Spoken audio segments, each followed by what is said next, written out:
At this time, we'd like to welcome y'all back. It is still, last time I checked, September 15th, 2020. It is now about 6:32, and we're going to adjourn executive session and begin our workshop. Do I hear a motion to conclude executive session and begin the general session? So moved. Thank you, Dr. Powers. Do I have a second? Thank you, Ms. Green. Are there any questions or comments, Board? Hearing none, we'll take a vote. All in favor of opening in general session, please say aye. Aye. Anyone opposed? The motion carries, and it is unanimous. It is now 6:32 p.m., and I call this meeting to order. We are meeting tonight in compliance with the governor's orders, CDC recommendations, and the Town of Lexington ordinance. The auditorium has been thoroughly cleaned and sanitized before the meeting, and will be after the meeting as well. District staff will also sanitize the microphone before and after staff presentations or individuals speaking during citizens' participation. All board members, employees, or other individuals in attendance are encouraged to social distance, and we ask that you maintain a face covering at all times. There is limited seating to maintain social distancing. Once that seating is filled, attendees are asked to go to the staff development room, the overflow room, where they can watch the meeting virtually while observing social distancing guidelines. The public is encouraged to watch the meeting on our YouTube channel.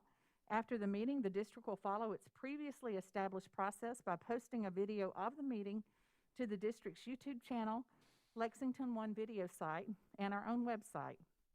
I would like to inform you that we are in compliance with the South Carolina Freedom of Information Act.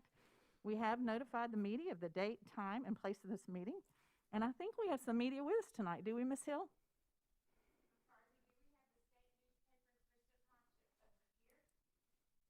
Great. Okay, great. Welcome. We're glad to see you. We have not had one of you guys in a long time, and we used to have somebody at every meeting, so we're glad to see you. I would like to let you know that the district tapes the meeting for accuracy in preparing the minutes. And at this time, I'd like to call on Mr. Oswald, who will lead our invocation and our Pledge of Allegiance. Mr. Oswald? I'd like to start out with a brief inspirational read by author L.R. Noss. I thought it was very appropriate during this time, and then I'll follow that with our prayer. Do not be dismayed by the brokenness of the world. All things break. All things can be mended. Not with time, as they say, but with intention. So go, love intentionally, extravagantly, and unconditionally. The broken world waits in darkness for the light that is in you. I welcome you to pray. As we strive to navigate these difficult times, we humbly seek your comfort and guidance, dear Lord. We realize that our best efforts come when we are united together as a community, as a state, and as a nation.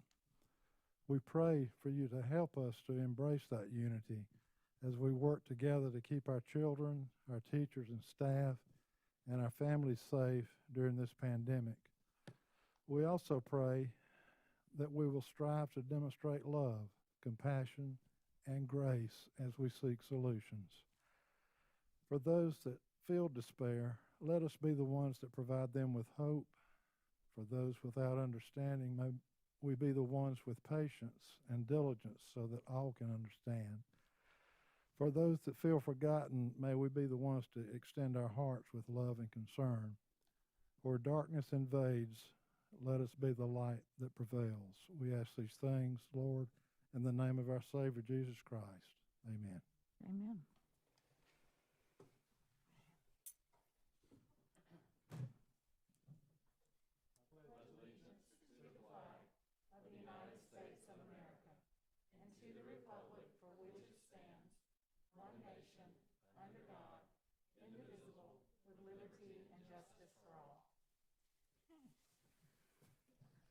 Thank you, Mr. Oswald. That was beautiful. It is now time for the approval of the agenda. Do I hear a motion to approve the agenda as presented? So moved. Thank you, Dr. Powers. Do I have a second? Thank you, Ms. Green. Are there any questions or comments, Board? I just have discussion about item number 4. I just want to say we're not in compliance with the Freedom of Information Act because we continue to talk about things in executive session that aren't covered. They're not confidential. Okay, thank you, Ms. Garris. Okay, so we had that comment. All in favor of the agenda as presented, please say aye. Aye. Any opposed? The motion carries, and it is unanimous. At this time, we're going to go to 6.0, which is the 2019-2020 progress review. That is the purpose of this workshop. Each year, the superintendent and administration provides a report to the board on the district's strategic plans, its progress, and goals for the current year. At this time, I'd like to introduce our superintendent, Dr. Greg Little, and he is going to take it away. Dr. Little? Thank you very much, Madam Chair. And again, I appreciate the board's flexibility for today, with last week being really incredibly difficult to try and make the board workshop with the first couple weeks of school as well as the holidays. So thank you for your flexibility. Over the last few months, we have really been focused on reentry, about providing each student a rich, robust, and rigorous learning experience, while at the same time providing for their health and safety of both the students as well as the adults in the building. I want to say tonight that I feel like our strategic plan has really played an important role in that, because it's helped us maintain our focus. It's helped provide that direction that we so desperately need, and we've been able to keep our vision and our mission at the forefront. So our vision being empower each child to design the future, and our mission being that we want to cultivate a caring community where all learners, and we capitalize that, where all learners are extraordinary communicators, collaborators, creators, and critical thinkers.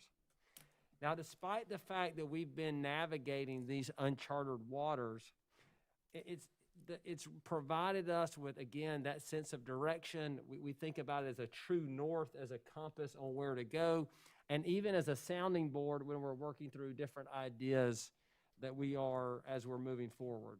And so while COVID-19 has really driven most of our conversation and will continue to do so, and rightfully so, we want to start looking at some data points that we think indicate we made a lot of progress last year.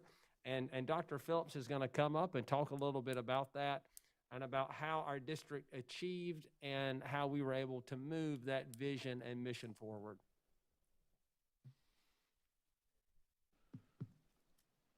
All right, Madam Chair, members of the board, Dr. Little. It's that time of year again. So as Dr. Little has said and everyone else has said, the 1920 school year was a year like no other. That doesn't change in the world of accountability and assessment, because it presented some new and interesting challenges with regard to measuring progress. I'm typically a very quantitative guy, often to a fault, but the scarcity of standardized test data and the educational shifts that took place at the end of last year have caused us to redefine those metrics and methods we use to evaluate progress. And that's a good thing, because standardized tests should never be the sole determinant of progress of any school or district. And we recognize that as a district, and that's reflected in our strategic plan, because we use multiple measures to look at our success. So we're going to be looking at our progress this year through a variety of different lenses. We're going to look at student achievement. We're going to look at rigorous course enrollment, special populations and some things we're doing with them. We're going to look at career and technology education and discipline. So we'll go ahead and start with our proficiency in ELA and math. Now again, we are without SC Ready because of the school closure last year. So typically I'd be telling you about SC Ready scores and how we did this year compared to last year. Well, we don't have those scores. So what we do have is our formative assessment system, STAR 360, which gives us a pretty reliable predictor of performance in reading and math on SC Ready. They've done studies aligning those things so that they can come pretty close in that prediction. So we ran the predictions on students' most recent STAR reading score to look at the percent of students scoring meets or exceeds compared to the prior 2 years. And as you can see in reading, those percentages surpass the prior 2 years in all cases. So in the area of reading, we've made some significant progress there. Now, one of the reasons we might have made some of that progress is a focus on early intervention. So the district has invested personnel and time and professional development and funding in reading recovery. If you're not familiar with reading recovery, it's a intensive intervention program that's one-on-one. It works with the lowest readers in first grade. Now, again, we did not have any end-of-year text level scores last year. So what we did here to show how well this is working is we went back to our first cohort of grade 1 students who participated in reading recovery and compared them with those students who did not have reading recovery. So I don't know if my little pointy thing is working here. It's not. Okay. It is? I didn't see it. Okay, there it is. I got it. Okay, so the little orange dots here, red dots, are those students who participated in reading recovery. And the green line is their trend line showing growth from the end of first grade when they finished that reading recovery program to the end of their second grade. Now, the purpose of this graph is to determine, is that intervention that they got in first grade sticking?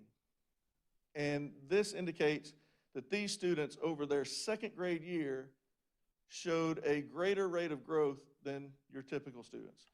That intervention lasts for a single year. And so those kids are continuing to improve at a steeper rate than kids who do not get reading recovery.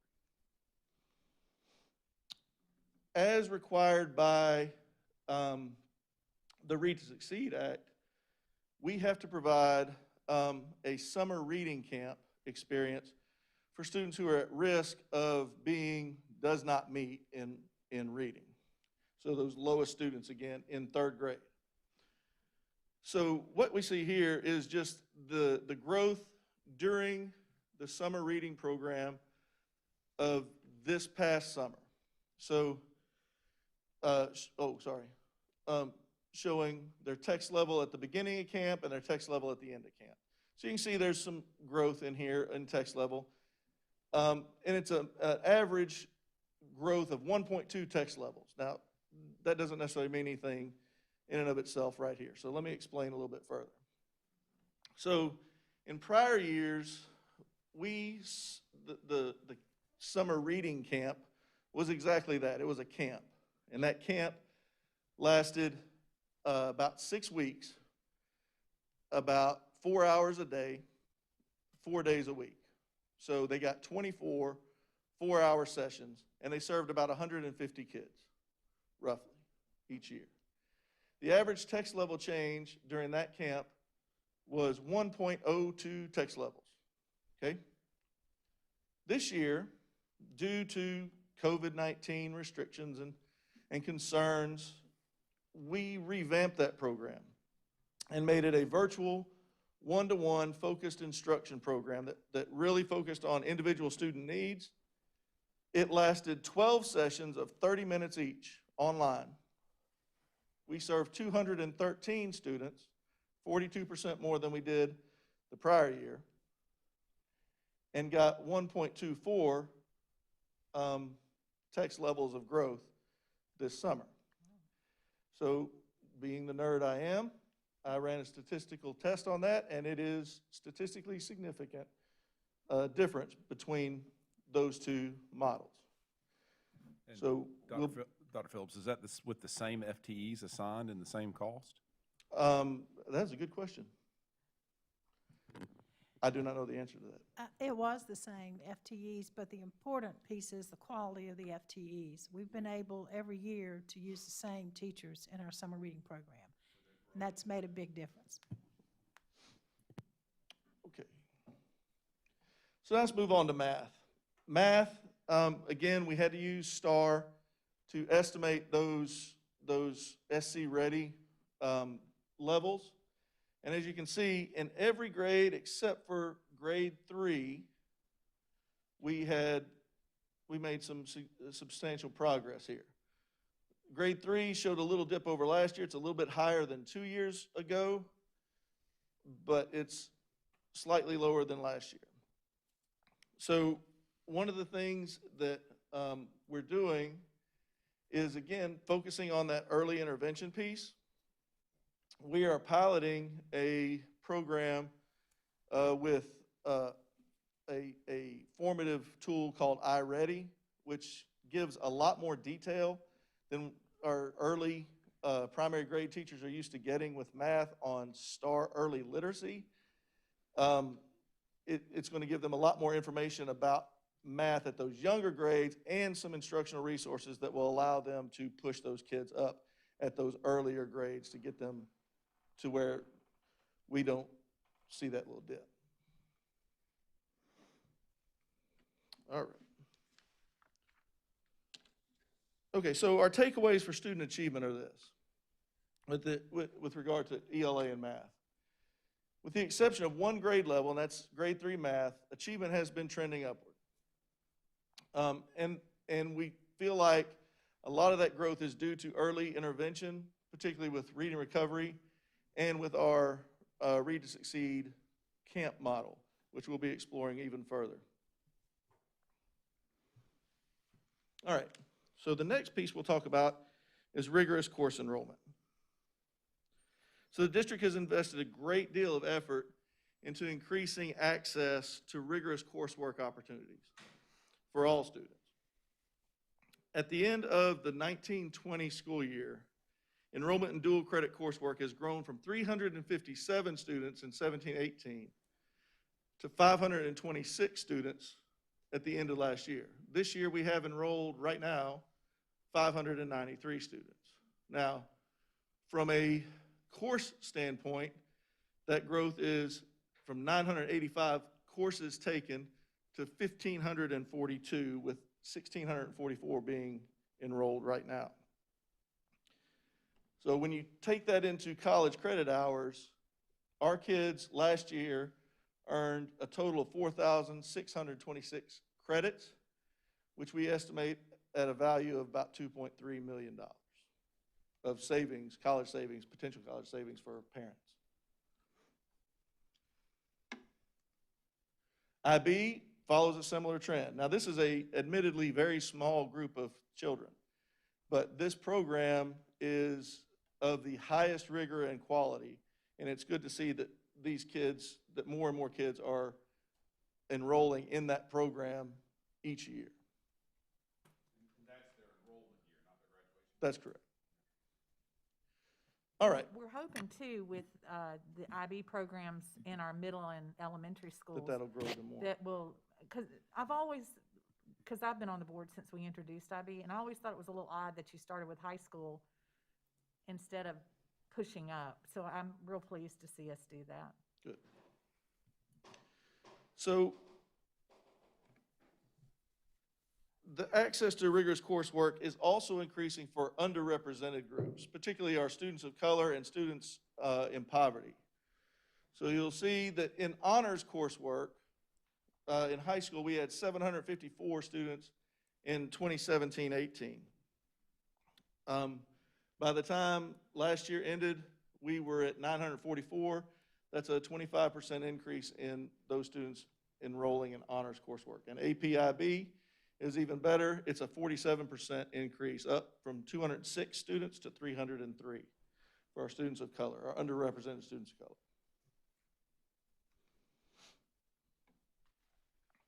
All right, so along these lines,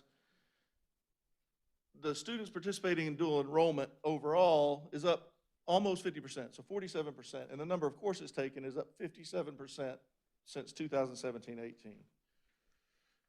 Students of poverty used to, in 17-18, represent only about 11% of the dual enrollment students. That is almost doubled now to 22.5%.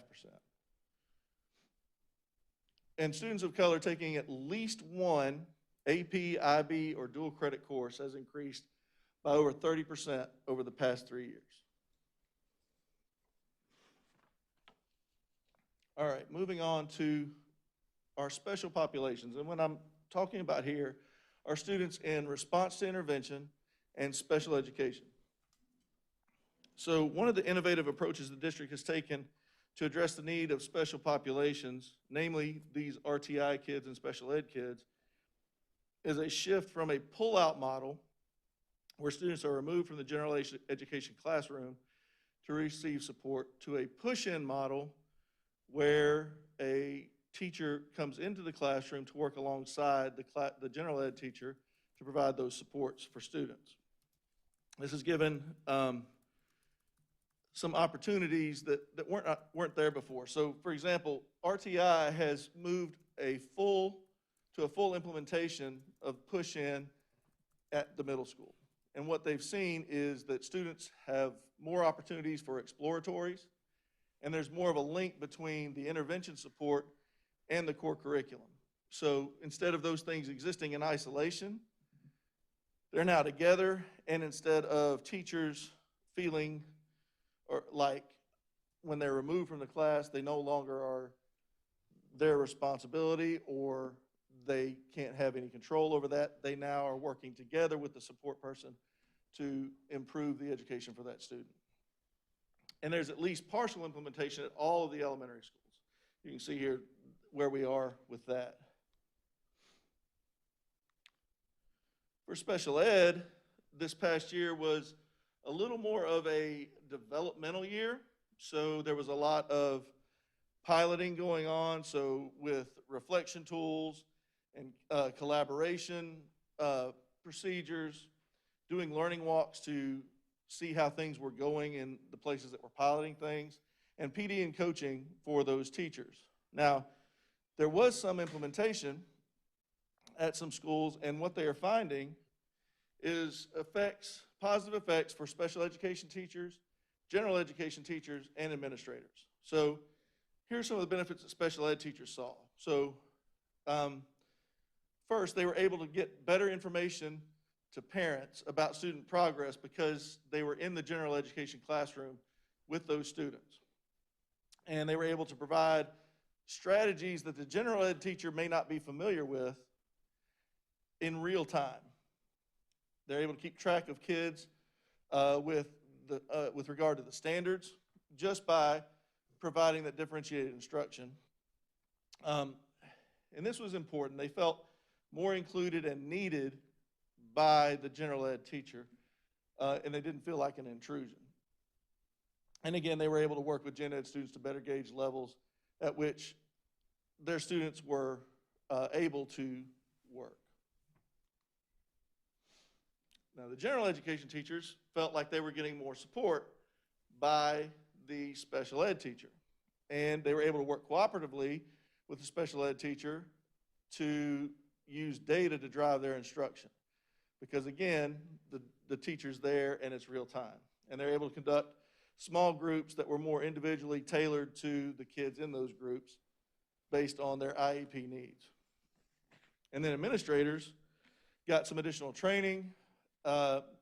They found that they had better developed trust between the co-teachers and the administration, and they were able to do some deep data dives with those SPED teachers to help them get the data that they needed to provide the general ed teachers.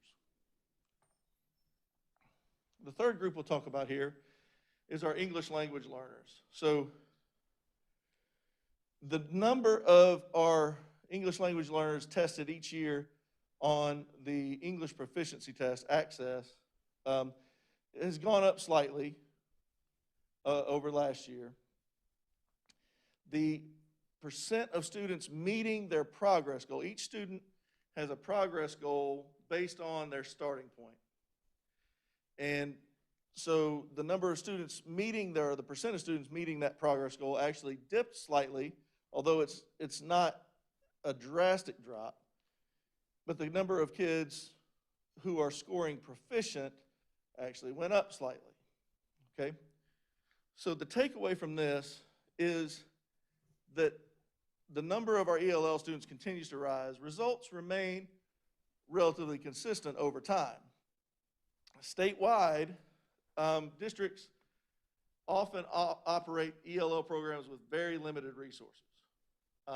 We continue to outperform similar districts in this area.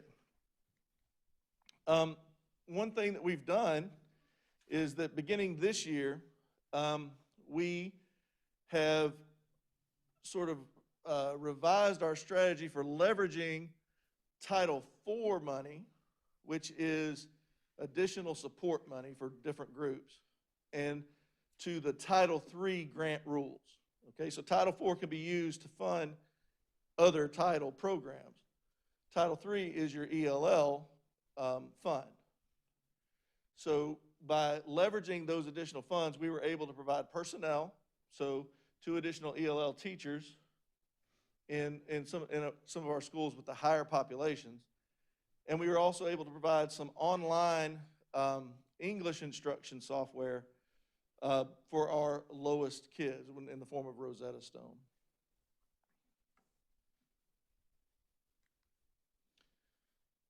Next, let's talk about career-based learning. So it was an interesting year for career-based because of the closure. Most of your certification exams happen at the end of the year. So we had an increase in completers from 1,645 to 1,713. Our non-traditional participation, and that would be those courses where typically they're all female or all male, and you have the opposite participating in them, is up slightly. And our students with at least one certification is up, about 200 kids. However, the number of certifications you'll see is down quite a bit. Well, there's a reason for that, right? So many of the certification tests were not available at the end of the year. Talked to LTC about that, and they indicated that teachers had been working all summer to get those tests rescheduled and administered so that those kids could get those certifications. So we look forward to seeing those numbers actually jump up a little bit here in the fall once those tests get administered and scored. And then finally, we'll talk about discipline. And again, discipline data, if you look for the whole year last year, was a little crazy because amazingly, discipline incidents dropped off very sharply on March 17th. Everybody started to behave. No, I need to survey parents about referrals at home. So what we did was we looked at discipline data in the August to March period for 3 years, so that we were kind of getting a comparable look at these numbers. So what we have here on the top is the percent of students in our population with one or more discipline referrals. So that's gone from 20% slightly down to 19.7%. And then for our students with one or more suspensions or expulsions, that has stayed pretty much the same over the past 3 years. So what you see here is that these discipline rates are remaining consistent over time. Obviously, you always want to see things like this go down, but they're not increasing, so that's good news too. Okay. But I think too, and does that factor in that we've had such an increase in student population? It's based on a percentage of students. Yeah, so it would. We try to take that Yeah. into account. I was going to give us a clap on the back. Okay, I'll be happy to answer any additional questions you guys have. So, Dr. Phillips, you've probably already thought about this because you think about everything. But as you were talking about the rigorous coursework and like the dual credit and the AP coursework, you know, I have 2 children in college now, and I'm very mindful of anything that we can do in our schools to save parents money in college. And I think there should be some consideration given to somehow incorporating those students that earn the seal of biliteracy into those numbers, because like my daughter, she didn't do AP Spanish. However, because of the Spanish curriculum that we have in place, she got her seal of biliteracy, and then when she got to USC and took the placement test, she placed in the 6th semester of her Spanish coursework. And so I think that seal of biliteracy might be a good indicator of rigorous coursework in foreign language. So Noted, just and an I'll be idea. happy to provide those numbers if you'd like at a That would later be time. great. Thank you. State giving us any feedback about when the standardized testing will come back online? I mean, are It is. we expecting it in the spring or So, January? yes. So, the superintendent's received a letter from Secretary DeVos that it was sent to Molly, I think last week maybe, or this week, that basically said, you can write a waiver, but we're probably not going to give it to you. So, this year we have worked with schools to plan to give every standardized test that is required by the state and the federal government. The state has said that we are to provide those tests in a face-to-face setting, no matter what model your student is learning in. So our Lula students will have to be brought in to actually take those tests in a face-to-face model. Now, one thing that the state is working on is potentially a waiver for the accountability piece, so that we would take the test, but they would get a waiver this year for the report card again, given the situation.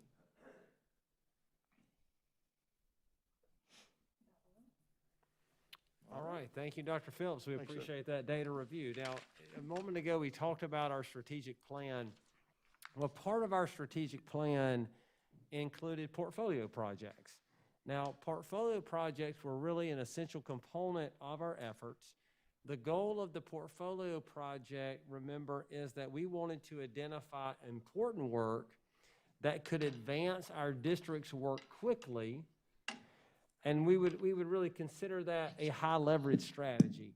Now, portfolio projects are not designed to stay portfolio projects. They are designed where we put the spotlight on them, we put them under the microscope, and then those the process and procedures that come from those portfolio projects turn into standard operating procedures.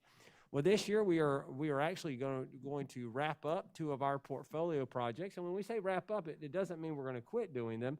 It means that the work that we're doing is now really part of who we are as a school district and a part of that standard operating procedure. And so I would like for Mr. Caldwell to walk us through Project Hope, and then Mary Gaskins will walk us through leadership development. So it is with great pleasure that I am hopefully talking about Project Hope for the last time. As Dr. Little said, Mary Gaskins said we're tying a bow on this one because an initiative is just that. It's a thing, and we tend to pilot initiatives, and we tend to watch them float away from the pier, never to be seen again. And I think what we've shown over the last 2 years with Project Hope is that it has become ingrained in our standard operating procedures. So thanks for that introduction. It stole most of my thunder, but that's okay. Just a quick history lesson. In the 2017-18 school year, we found ourselves engaged in several conversations. There were separate conversations around social and emotional learning for students and supports there because we had suffered through a few tragedies in our district. We were also talking about student management procedures, particularly with respect to drug and alcohol offenses and how we handle those disciplines. And then the alternative educational services, which at the time was called Focus, and we were looking to repurpose that to make it a much more therapeutic and less punitive type environment. So we're having these separate conversations, and then we realize we're kind of all talking about the same things, just different sides of a triangle. So that's how the whole triangle came to be, because all of these situations lend itself to one another, and without any one of the 3 parts, then the triangle doesn't work.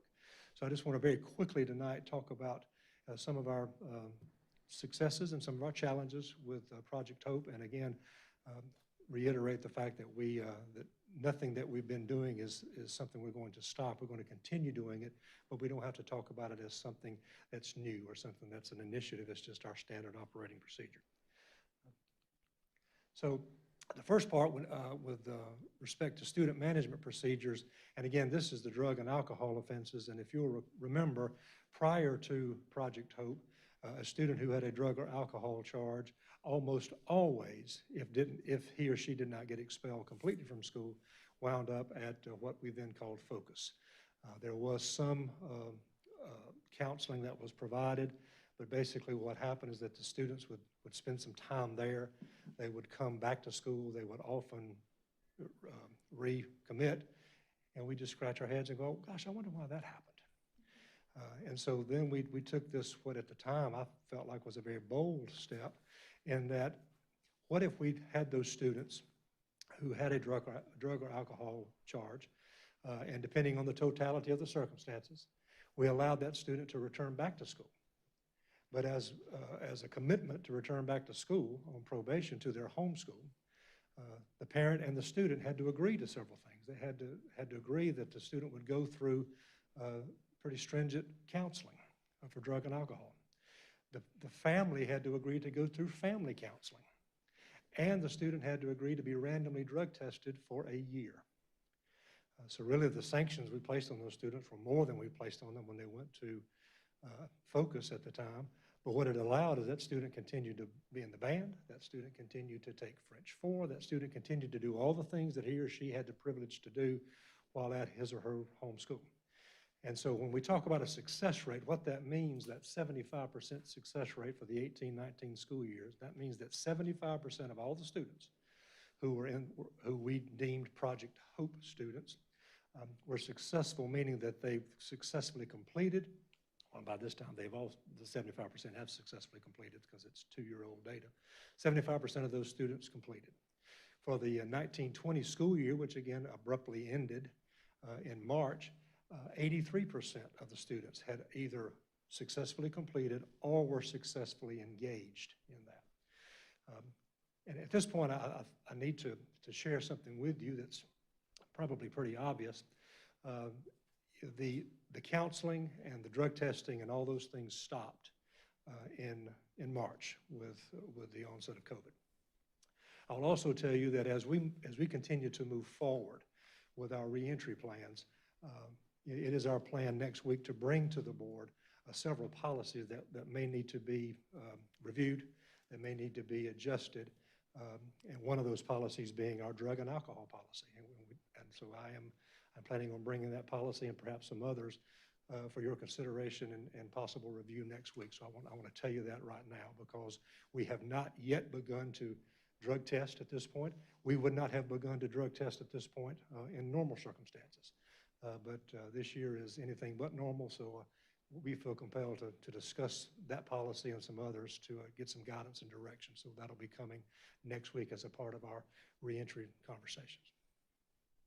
For alternative educational services, it was renamed AES, and the overall goal of this, the overall vision, was a place where you just don't go there because you've been assigned there because of a discipline issue. Our goal was to have a true alternative educational school or facility where we could provide the type of education that students need. And so with that, we repurposed the way that program works, and Chris Rabin and his team were able to provide a lot of social and emotional supports for the students. I will tell you, Tracy Pender will come in just a few moments and talk about social and emotional learning supports district-wide. I'm speaking specifically about what happens at AES now. And so those students go through restorative practices. They do a lot of conflict resolution. They do a lot of community building. If you'll remember, we dealt strongly and swiftly with the what. What a student did. If a student made this decision, then that forced us to make this decision. But we never got to the why. And so our whole goal was to not be that punitive place, but to be that therapeutic place and try to get to the why. So we've developed triage teams where every student, within a week or two period while at AES would have a team of professionals, and including the parents and including the students from time to time, to talk about their project, to set goals, to check progress of the goals. So, and what we've learned, fortunately, is through the COVID shutdown, those students didn't go away. They just didn't show up at AES. And we continue to work with those kids, and we were able to continue to provide those supports virtually. And I think that's very important to know that we did that now, and it's even more important to know as we talk about the future of AES as a true alternative educational service. Another thing that we're very proud of, and Chris Rabin is just over the moon with this when I talked to him about, give me some things to talk about, give me some highlights of your year. Well, in the 18-19 school year, he reports that 267 students who were eligible to earn credits, mainly high school, but we do have middle school students who can earn high school credits. 267 students earned a total of 246 credits. This year, or the 19-20 school year, 228 students earned a total of 401 credits. That is a 63% increase. And keep in mind, excuse me, some of those students had worked through AES prior to the shutdown, but a lot of those kids remained on the rolls and remained being worked with the teachers from AES. And again, just an awesome 63% increase for the credits. And I think that lends itself and is telling of the social and emotional supports that are there, and the strategic ways that these students are being worked with, and getting to that why and not just the what. Moving forward, again, we want to continue to have a virtual presence post-COVID. I tried to pin Dr. Little down, and he would have no part of it. When I asked him one day, so when all this is over, we're still going to have virtual education, right? Because this really falls right in line with my vision of what, and others' visions of what AES looks like. So I really want to urge us to do that, because that does play a part in this alternative educational system for our students. Again, it's no longer an initiative. It is what we do, and we want to continue to fine-tune that and refine our practices there. And just to remind you that it is now a part of our normal course of business, a very integral part to providing educational opportunities for all of our students. So I am proud to say that this may be the last time we have to talk about this as an initiative, but hopefully I can talk about the results, the positive results that come at later dates from our new practices here. I'd just like to say, I think that's one of the most important things that we've done in a long time, because that's been a gap for us. And I just thank you, and thank your team for making that happen. Thank you. I So will that's- tell you, that's wonderful. we talk about students who probably will be eager to go back to face-to-face learning, and I'm certain that's the case. I would also say there are students there that are having success now, virtually, that they've not had before. They're not dealing with particular challenges. They're not being bullied. They're not being made fun of. All the things that may have caused them to not be as successful face-to-face, they're now finding that success virtually. So I want to be sure that we continue to have that presence. Anything else? All right, thank you. Thank you very much. And now Mary Gaskins will walk us through leadership development.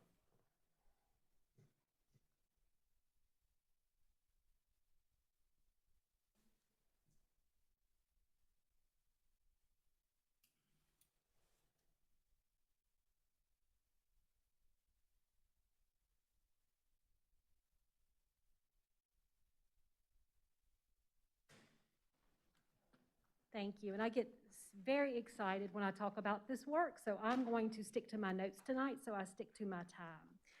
I want to say first that the work of the Executive Leadership Program really began in the fall of 2016, when we began planning for our first cohort for aspiring principals. That work had such a meaningful impact that it began a ripple effect that continues today. While our Executive Leadership Program remains in a constant state of design and revision, we have established enough of a foundation that it is part of our intentional culture now in Lexington 1. As a reminder, the intended outcomes of the Executive Leadership Program are listed here. We are building the capacity of our instructional leaders to increase student achievement, outcomes, and opportunities.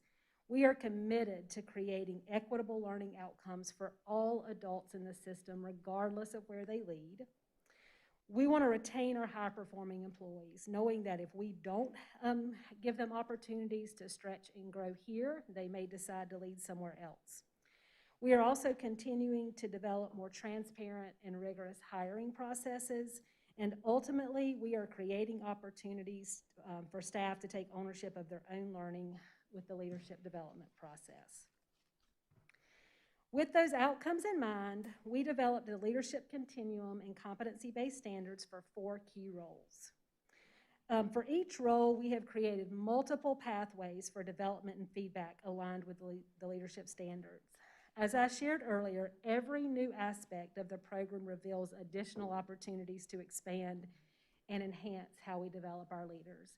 Every time we begin a new program, we get ideas for the next one. Dr. Little jokes that you can aspire to aspire for a role here in Lexington 1. Tonight, I want to highlight 2 of the programs where we really advanced our work last year: the New Leader Induction Program and our Teacher Leadership work. 2019-20 was our first year of fully implementing our New Leader Induction Program. The program is designed to help APs and principals who are new to the role or new to Lexington 1 transition smoothly and successfully. This graphic represents all of the supports provided a new principal. The program begins with a 3-day onboarding institute and is followed by cohort learning sessions throughout the year where new principals come together to learn. They are also provided with leadership coaching from their level director, Vanner Thomas, another principal to serve as a peer mentor, and just-in-time central services support throughout the year. For example, during the budget and hiring season, those topics are the emphasis of our cohort learning sessions, where we bring in both experienced principals and central services leaders to facilitate the learning. We have also developed some centralized resources to make it easier for new leaders to get access to what they need. Our supports for new APs are very similar to this, except they get coaching from their principal instead of from the level director. Since it was our first year of implementation last year, it was very important for us to get feedback from participants. Overwhelmingly, we heard that the relationship building and networking aspects of the program were the most valuable. They were so glad to walk into a meeting and already have established relationships with other members of the cohort, with mentors, with central services leaders. They also appreciated understanding things like how to use the district data dashboards, practice with giving and receiving feedback, scenario-based learning, and who to call for what at central services. Based on their feedback, we've made some adjustments for this next cohort of new APs and principals. First of all, we've changed how we select and support our AP and principal mentors this year to really strengthen that relationship. And we're also revising the cohort sessions so that they're more aligned with our state induction program and allow for practical application. In terms of teacher leadership, the Teacher Leadership Council's Teacher Leader Working Group continued to work on more consistent roles and responsibilities for teacher leaders across the district. Using the role descriptions that were drafted during the 18-19 school year, they spent last year getting feedback and making revisions to these 4 teacher leader roles. They also spent last year determining consistent selection criteria and resources, which includes the opportunity for any teacher to express interest in a leadership role. While 3 of these roles already exist in the district, and our goal was just to make them more consistent, one role is completely new, the peer ambassador role. And this is the one that everyone seems to be most excited about. This teacher leader will coordinate a system of support and act as a trusted partner for new or new to the school teachers. The need for this role was expressed by several working groups of the Teacher Leadership Council. This past January, the Teacher Leader Working Group wrote a letter to SLT seeking approval for these 4 roles and outlining the support they were requesting aligned with their responsibilities. In March, we met with elementary principals to begin to outline a transition plan to these consistent roles across schools. We plan to meet with secondary principals when we face the school closure. When the closure was extended and we began to understand how hard it was going to be to re-enter school, Kimberly Freeman and I met with the working group facilitators to determine our next steps.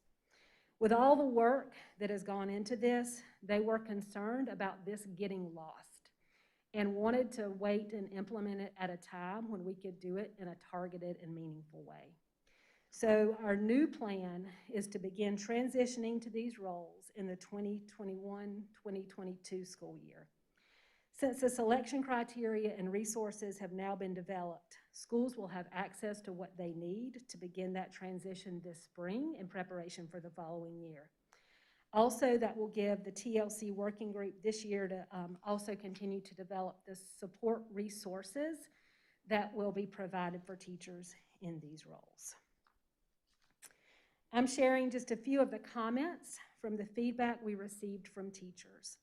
As we studied these and other comments, we were encouraged that the feedback aligns with our intended outcomes for the leadership program. As I shared in the beginning, we know that our executive leadership program will constantly expand and be revised, but we feel like a solid foundation has been established. Upon the foundation, the next step is for us to consider how we can offer leadership development opportunities for our support staff members, especially for those who are in or aspire to be in a managerial or supervisory role. I'll be happy to answer any of your questions.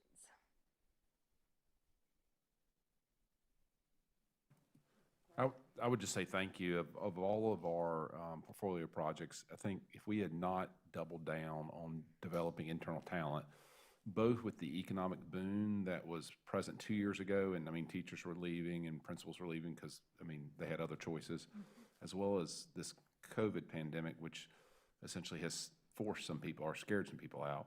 I don't know if we would have had stability of our educational model like we have today. So again, I think this has benefited us in two different situations, and that's the whole point of this, is we don't even know what the third situation is going to be. But we got to grow that leadership talent such that the teams on the ground at the schools can adjust the situation and keep the team engaged, because, I mean, they have choices, and we want them to choose lesson one. So thank you. Thank you. Thank you, Ms. Gaskins. So as we were moving throughout the school year, I feel like I'm the narrator of this whole thing, but as we were moving throughout the school year, of course, we came to March, and when we were going through our distance learning experience in the spring, we learned some valuable lessons that would really ultimately serve as the building blocks for how we ultimately responded in the fall. So in the spring, remember, let me set the stage for you just a little bit. Remember, we had 3 days to prepare.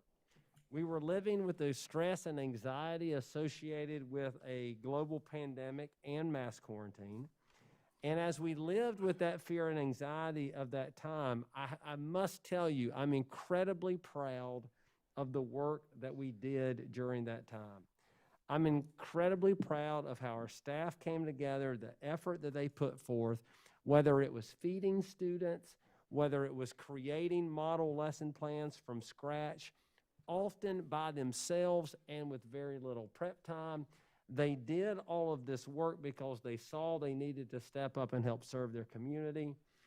And they were doing it at the same time while many of them were looking after their own children or looking after elderly parents or having other responsibilities at home. And so they were juggling any number of balls in the air and trying to make all of this happen.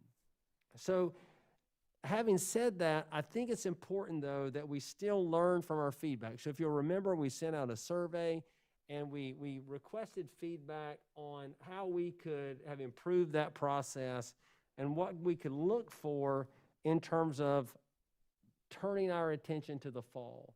And so what I have for you tonight is each presenter is going to share. So we're going to have 1, 2, I think there are 6 lessons. And every presenter is going to share a lesson that we learned from that survey and then how we've responded to it and adjusted our plans in the fall. So that's how that's going to look for the next few minutes. So this is going to be like a speed dating round with everybody coming up and sharing some different aspects. So we'll start with Mary Beth Hill because our first lesson was about communication. So the first lesson was that, as Dr. Little said, that the district should frequently seek feedback from stakeholders regarding their response to crisis situations. So the district began gathering information from parents and students using surveys regarding their experiences with the e-learning and other materials and methods like student packets, starting from March 16th through the end of the year. So we did a Hanover Research Pulse survey of 3,928 parents, 189 students, 1,535 school-level staff, and 174 district-level staff. 88% of the school staff and 75% of the district staff felt that they were very well informed. Well, we did focus groups as a follow-up with parents, doctors, students, teachers, nurses, support staff, other groups. And then we started to get some information that they wanted to participate more. They didn't want to just give a yes or no answer. So we looked into something called thought exchange. The National School Public Relations Association partnered with this company to offer districts across the nation and Canada an opportunity to use what's really more like a virtual town hall than a straight survey. And so they did it for free during the pandemic because they realized that districts needed a different way of getting feedback from their stakeholders. So after researching this, Dr. Phillips and I proposed that the district participate, and we did. So keep in mind that it's not a survey. So unlike a survey, you have to first give your thoughts about a specific open-ended question. Our question was, what are the most important things we need to think about as we prepare to reopen schools in the fall? So first of all, they provide their thoughts around that question, and then they're encouraged to read and anonymously rate other people's thoughts. So 8,666 parents provided 13,573 thoughts, and they submitted 302,163 ratings of other parents' thoughts. The staff had 2,466 staff participate. They provided 4,195 thoughts and submitted 104,555 ratings of other staff members' thoughts. So obviously we got some great participation. But we learned some things too. So how well informed did they feel like they were? Parents, 61% of parents felt very well informed. 31% felt somewhat informed. So that's 92% that felt there was some level of being informed. That was good. However, they were very specific about they liked the opportunity to give more opportunities to share their opinions. So we're planning to use it again. We learned that that was a really good piece of software for us, so we have participated in that, and we'll be using that to gather some feedback as we go forward, determining how we're meeting those needs in the future. So some of this confirmed what we already knew. I'm not keeping up with my slides. Catherine, you want to run the slide? So some of this confirmed what we already knew, and so you'll see that we have always notified our board and staff, and first, whenever possible, when we're messaging. We created 7 Together Talks with Dr. Little, which have received a combined total of 50,239 views. They're more intimate video conversations with Dr. Little and special guests. And we created some other video messages from the superintendent, such as a message about hope in April, a message to graduating seniors in May, and a welcome back message in August. Then we added mini chats because they started asking questions about specific areas. So Zan Tracy Pender, our school counseling advisement director, talked about social emotional learning. Chief Academic Officer Dr. Talley talked about LEAP days. Principal Nicole Mitchell about online registration. And we got over 3,082 views on these mini chats. Then they wanted to know where they could find information. So we knew that whatever type of information we used, consistency was key, and then availability was key. So we wanted to make sure that we kept providing Inside Voice, was something that we always had done, and then we beefed it up. Lindsay Mitchell, our social media and web content manager, created a COVID-19 web page on our site. Since its inception, it's had 21,863 views. To put this in perspective, the homepage of our website in March had 76,900 views. That's the first page. So the entire website traffic began to pick up, as you would think it would in the middle of a pandemic. And so in April, we had 92,021 views, May, 102,936 views, and then we layered the Stronger Together website on because they wanted one place to go for back to school information. And once we did that, that page alone since June 3rd has had 130,662 views. And it's drawn more traffic to our website. So we had 101,015 views in June just on the home page of our website. So the whole traffic picked up, as you can see. So they began to let us know, though, parents did, and they mentioned it again at the Parent Advisory Council last night in the small group I was in, that they're getting a bit of message fatigue. And we recognize that. So we worked to share often, but not flood them with information, and we began to use little bits of information and deliver them through text. We found that parents really received text well. They had lots of opens and views. One of the highest things we did was sending a link to text message reminders. And then we shared links to other documents, and they liked the simple, short how-to videos. So we created some of those show me, don't tell me kind of things. So we added those straightforward videos that showed what a school day would look like when you dropped your child off, what does classroom social distancing, masking, hand washing look like. It was our highest watched video in August with 5,054 views. On YouTube, 91 shares on Facebook, 40 shares on YouTube, and 12 shares on Twitter. We did one on masking and social distancing for staff because with plexiglass, they were confused about whether they still had to mask, and obviously you're masked and you have plexiglass. We pushed out to parents and staff colorful 1-2-page flyers.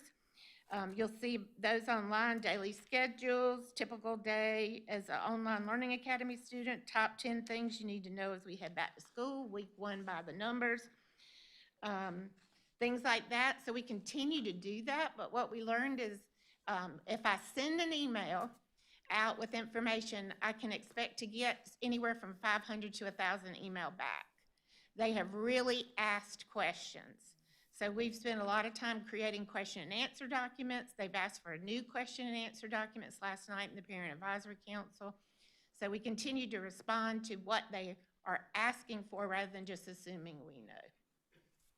Any questions? Hey, this is Jada. Thank you. I have one question about Thought Exchange. You gave the results for the parents, but did you have the results from the staff? Yes, we do. Oh, you gave the percentage. 61% of parents felt well-informed and 31% felt some informed. Right. So I don't know if I brought that with me, but staff did participate very highly. Let's see. I didn't. I can get that for you, though, because we did have that in our information. Okay, thank you. I just wanted to say, I like on Facebook when a parent asks a question that almost immediately y'all pop the answer on there. And because a lot of the parents have the same questions, so I feel like when you guys answer it, you know, it really helps everybody that's looking at that. So Right. I think that's great that y'all are so instantaneous. The staff has been great. I just got to tell you, they've worked crazy hours. I mean, crazy hours. And they have worked very hard from home, from the office after hours. They've just been wonderful. And producing the quality of stuff they produce in this time, a lot of districts have called us. I had a district from the West Coast call and asked could they use one of our documents. Did we mind if they copied it?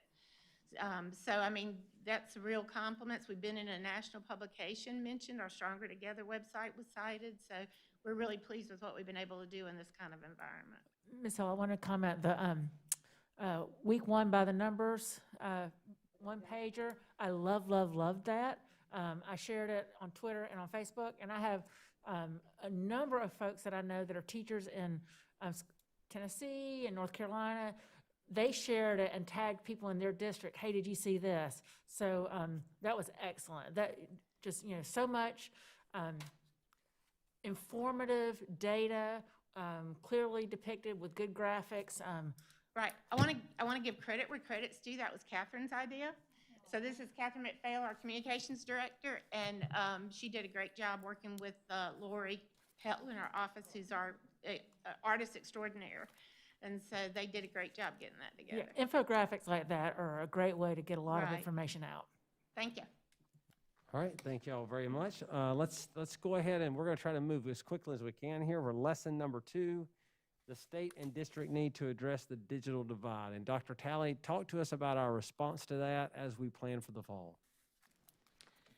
Thank you, Dr. Little and members of the board. This is speed dating contestant number 2, and I'm happy to share with you tonight lesson number 2, which was the state and district need to address the digital divide. One of the greatest challenges we faced last March was continuing to support and educate our students during the abrupt closure. As you know, our normal school year ended in March, but we had a commitment to continue to support and serve our students, and that's exactly what we did. It was an all-hands-on-deck effort, parents helping their children log on to Zoom meetings, as teachers had to learn the ropes of virtual education on the fly. The digital divide was exposed as schools arranged for laptop and hotspot distribution for students who had neither a computer nor access. So we immediately took the following 5 actions to help the district bridge a gap that, if not filled, will continue to widen with the lack of instructional support for our students. And I'd like to talk about each one this evening. First one I'd like to talk about is devices. With the onslaught of COVID-19 in March, the ratio of 3-to-1 Chromebooks for grades 3 and 4 and 1-to-1 for grade 5 was insufficient for supporting 1-to-1 virtual instruction. As the end of the school year approached and federal funding was provided through the CARES Act, it was very clear that elementary schools needed to be 1-to-1. The district proposed purchasing Chromebooks for grades 3 and 4. CARES Act funding did not become available until July, and device lead time was 110 days. These Chromebooks for grades 3 and 4, we hope, will arrive in October. We repurposed district iPads for K through 2 for individual use. Each school had 30 iPads per grade level. All of the middle school and high school iPads were moved to elementary schools, and 220 iPads were purchased with remaining CARES Act funding, as well as 350 iPads for elementary teachers to prepare curriculum and teaching. The second action step we took was around connectivity and hotspots. The State Department, through the Office of Research and Data Management, offered district hotspots for 4 months, from September through December. This required the district to carry the plan from January 2021 through June 2021 if a family using the hotspots wishes to continue the use of the devices. Our district requested 800 hotspots. To date, 520 have been distributed, and we are working on distributing the rest as soon as possible. Thirdly, virtual classrooms. As soon as the pandemic hit in March, teachers and central service staff began using the free version of Zoom for reaching out to students and staff. Instructional Technology sought an enterprise-wide license for the Lexington One domain. This was secured through an official bidding process over spring break, and as you well know as a board, Zoom now plays an essential role in supporting the virtual classroom, as well as all learning and professional development. Numerous software products have been purchased to support virtual classrooms, and we are working on a plan to purchase monitors for our virtual teachers. Fourthly is the help desk.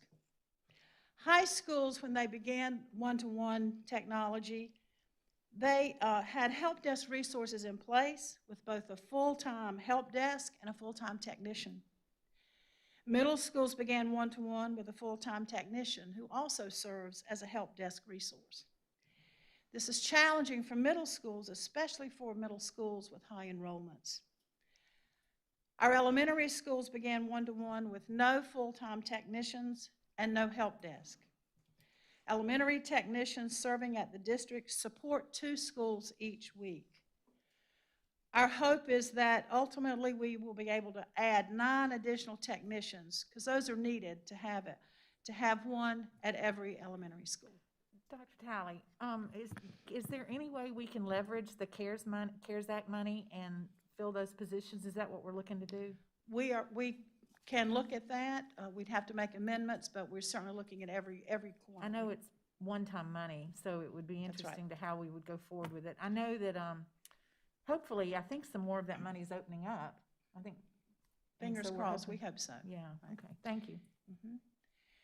And then the 5th action was in special ed technology. We have ordered specialized technology with supplemental IDEA funds that was provided to us in June from the State Department. We've ordered that for targeted support to provide speech, occupational, and physical teletherapy, and that has worked very well for us.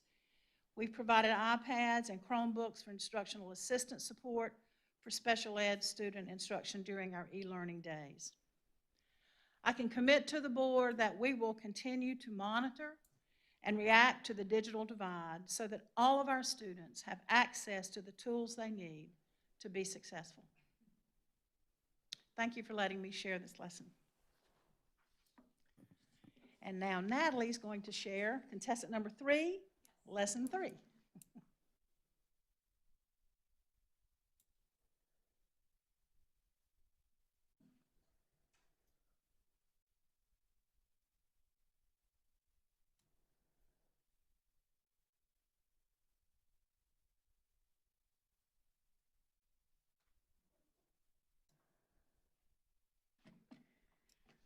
Good evening, Madam Chair and Board. I'm really excited to present to you today one of my favorite topics, which is instruction. So the third lesson learned for us coming out of the spring is that teaching and learning in both a virtual and distance environment must be meaningful, engaging, and accompanied by accountability. And as you know, we had to change dramatically how we taught and learned in the spring. And our teachers and school administrators, our coaches, and content coordinators did a yeoman's job to make that happen. But we also know that we can learn and improve, as I've discussed before with you when we discussed reentry. So there were 4 kind of themes that came out of the data when we studied instruction in particular. And the areas of growth for us this coming year, or this year, we're finally here, are providing meaningful and relevant learning experiences for all students. We also wanted to make sure that we were providing meaningful accountability and feedback for learning, that we were committing to consistent and clear expectations for all stakeholders, and that we were implementing a flexible and a resilient instructional model that could go between face-to-face, hybrid, and virtual back and forth. So, as you know, that takes a little bit of work because we're continuing to adjust and learn how to do this. So, for us, the way we decided to respond was to provide a number of supports and conditions for teachers and students. And one of those in particular is providing deeper instruction. And we define that as learning experiences that are challenging, engaging, and empowering for all students. To make that happen, our professional learning communities at the school level and the district level have been identifying essential learning and priority standards. They're aligning summative unit assessments to those priority standards. And now PLCs are working to collaborate around formative practice and assessments and aligning those to the work they've done this summer. To make that happen, we are also looking at engaging and being responsive to student need, and we're doing that through committing to the workshop model or the student engagement model, which is what we've always used as our instructional model in classrooms. We're also intentionally developing the whole child by focusing on supporting our power skills and social emotional skills alongside academics.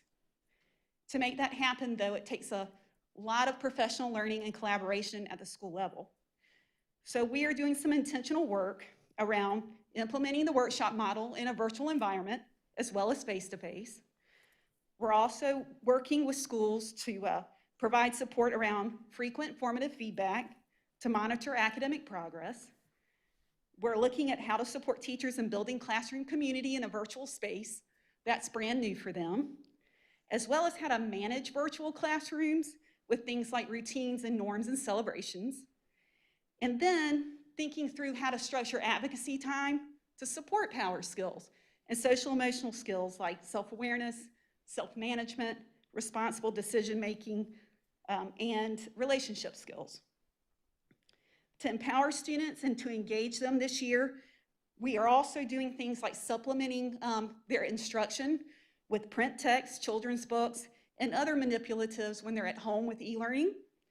We're providing clear calendars and schedules, as well as routines on how they engage in synchronous and asynchronous learning. And teachers are providing ongoing communication to parents about progress on student work. So let's dig into that one a little bit, because if you remember, one of the lessons learned is around providing feedback to parents around expectations. So students will still receive grades this year and will get progress reports on their learning experiences throughout the year. And like they do every year, schools will be communicating how that will look to families this year. In general, our focus at the district level and the support that we'll be providing to them is thinking about how to provide quality formative feedback in both formal and informal settings. So this growth-based feedback will tell students, families, and teachers exactly where students are in the moment, which is important because we haven't seen them since March. We'll know exactly where they're strong in terms of content. We'll also know where they need support in order to grow. The key to that feedback, though, is that it's frequent, ongoing, and descriptive.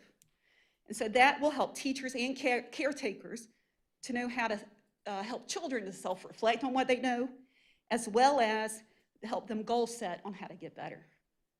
So that's a little bit about instruction. And now I'm handing it over to my friend Howard.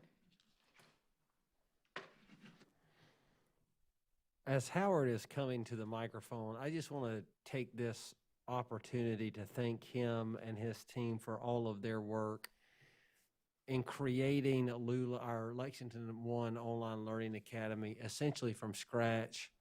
Nearly 7,600 kids, I believe, is where we have ended up in that number. And Howard, I realize you've been toiling very much so behind the scenes. And so, again, I just want to say thank you to you and your team. If we could give Howard a round of applause, please. Little. Madam Chair, board members, I'm here to address lesson number 4, staff's parents and student needs training and virtual learning tools. And first, just want to say that in looking at where we needed to head with this, we had a coordinated effort with Dr. Smith's office and our digital learning coaches, both our teacher and instructional leaders across all schools. And this coordinated effort took place over the summer to address the needs of our stakeholders. We recognize that our preparation would need to keep us agile as we plan for an unknown environment, knowing that we would have to shift as our environment dictated. And the approach was to keep it simple and focus on foundational tools that would be relevant regardless of the mode of instruction that we were in, and we might be in for any given amount of time. So we looked at trying to keep it simple and designing and facilitating teacher training in 4 core areas. To focus on a grade level specific learning management system that would serve as the hub for student learning and parent communication. To focus on the ability of teachers and students to engage in a synchronous video conferencing tool like Zoom. And then a third piece was to look at the tools that would allow us to create and collaborate and communicate and facilitate digital workflow through Google products like Docs and Drive. Thanks, Josh. We also knew it was important for us to be able to develop and create asynchronous materials like screencasts and virtual discussion forums, because we don't need to be live online all the time, whether we be in a e-learning environment or a fully online environment. And so collectively, this gave teachers a foundation for managing an online classroom, whether it be hybrid or virtual. And so we added strategy-specific sessions for building online communities and supporting student social emotional learning. And these sessions were offered throughout the summer and were made available then again asynchronously for teachers to access when they return to school. And all that professional learning then was made available as a part of the school-specific professional learning plan when teachers came back. So they had an opportunity to engage over the summer and then to create a baseline, across the board for proficiency and implementation. Then that was included when teachers came back for that first week on their contract. Well, let me go back one more. I want to speak to this e-learning leads concept in elementary school. To address and support the specific needs in elementary school, this summer, a group of our digital learning coaches led a cohort of 34 elementary teachers, and it was 2 per elementary school, and led them through a focused sequence of training that spanned really the entire months of June and July, and prepared those teachers to earn a Google Educator Level 1 certification, and to serve as an instructional leader, prepare them to serve as a leader in the use of digital learning tools inside of their school this fall. And so that's an effort to build some capacity in-house at our elementary schools for instructional technology. And then these leads maintain a digital learning coach point of contact to help them answer questions and to provide support into the elementary schools throughout the fall. And so that was a way for us to try to address some support in elementary schools while leveraging our current staff and human resources in place through our digital learning coach team. For parents, we provided a number of support resources for parents over the summer and leading into the fall here to help them become more familiar with some of these tools that we may have had in use for a while and some newer ones as well. We have resources available on our district website to help our parents kind of navigate the different devices at different grade levels, different learning management systems, some of the different tools that they use for synchronous communication or asynchronous communication. Really a majority of the parent support that's taken place is coming directly from our schools, right? They're working directly with the people in their own communities and answering those questions that come up directly from the school. Now that might be in the form of an online hub on their website. There's some pretty impressive support resources out there on school websites. But also a good bit of it is coming directly from the staff inside of the school. And our teachers and digital learning coaches have been just truly amazing in their efforts to show just grace and patience and perseverance as they're walking through a number of different questions and procedures with parents on the phone or via Zoom to help them with their needs as they kind of orient themselves to some of the new environments that we're experiencing here this fall. Students, we're continuing to provide them onboarding sequences at the beginning of this year. It's important, particularly if you're a 6th grader or even a 9th grader, then you're receiving a MacBook for the first time, to learn just the basics of that new machine. But really, maybe most importantly, we try to keep it simple and build routines and procedures, especially with our learning management system. We want to establish consistency so they know where to go for communication, and they understand what the basic digital routines are so that they can submit work, pull work down, interact and collaborate with their peers and with their teachers, and exist inside of an environment that's powered by technology. So that learning management system really becomes the hub for communication and resources and assignments. And then this year, we introduced Zoom video conferencing as a new tool in our digital ecosystem. When you're face-to-face, you have that luxury of having some contact with the students on a regular basis, but we've done a really nice job with leveraging this tool and doing so in a way that creates really meaningful experiences for students, particularly when teachers are able to structure it in a way that pulls in smaller groups of students, right? And can really tap into a small group experience and conversation and focus in on the individual needs of smaller groups. And so, again, our teachers do really an amazing job using the resources that they have to navigate these new environments and teach students to use these tools as they outline and roll out their expectations for them in those environments. And so as we move forward, we know that we want to add some additional things to our district website and enhance the parent supports that are on there. Quite frankly, we'll be looking at some of the things that our schools have done to provide some of those some tool-specific tutorials on the school pages, which are really directed towards the expectations in those communities. There's some really terrific stuff out there. But generally speaking, in a district our size with such a profound emphasis on digital learning, that really the most strategic approach for support is to build capacity for use within each building, just for exemplary practice and impactful collaboration. And so we'll continue to collect feedback from the field and respond to the needs that emerge from those data and react accordingly. I'd be happy to take any questions. I would just like to say everything I hear is so positive. In fact, I think in the last 2 days, because I forwarded them to you, we've had emails asking, are we going to continue this second semester, because the parents are really liking it and say it's working out well for those who chose it. So thank you, and thank you to your team. It seems to be, I have not heard anything negative, not one negative thing about the virtual program. So have you? As a parent with a child doing Lula, it's been phenomenal. I mean, really just as smooth as, even smoother than I expected. No hiccups, the teachers have been extremely responsive to his contacts to them. The Zooms have been great as he's moved the last 2 weeks, more asynchronous.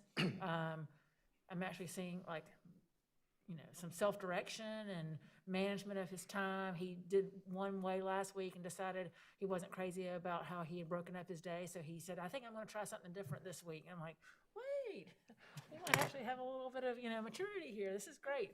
So I just love it. It's been fantastic.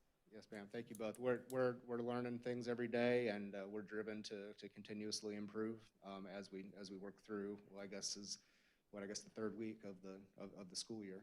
But we're committed to making this an option and a viable option for students for some time.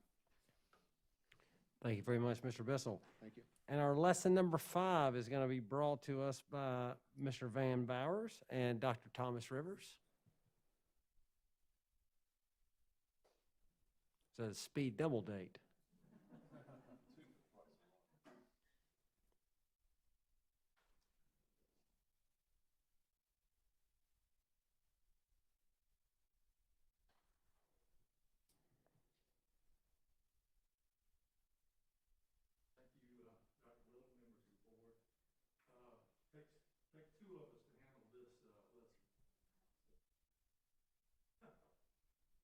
All right, testing. 1, 2.